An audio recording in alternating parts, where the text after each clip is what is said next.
The European Union's executive on Monday proposed a 30-day ban on incoming travel to the bloc for foreigners to battle the spread of coronavirus. The less travel, the more we can contain the virus. Therefore, I propose to the heads of state and government to introduce temporary restriction on non-essential travel to the EU, said European Commission Chief Ursula von der Leyen.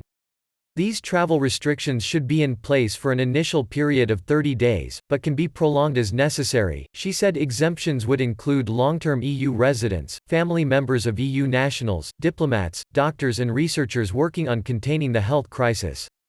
An EU official said the ban would cover 30 countries, all EU member states but Ireland, as well as the 4 non-EU countries that sit with the bloc in the Schengen open border zone.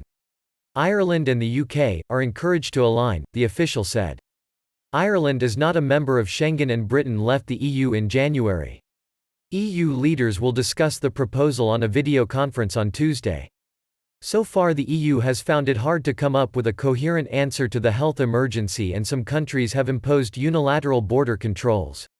The Commission says agreeing to this proposal would then make all intra-Schengen restrictions no longer necessary, a second EU official said. A third EU official said the bloc was trying to regain the initiative, after the epidemic exposed divisions among member states. We do know the threat is already inside, the threat is not coming from the outside anymore. So it's more about political messaging, the person said, on condition of anonymity.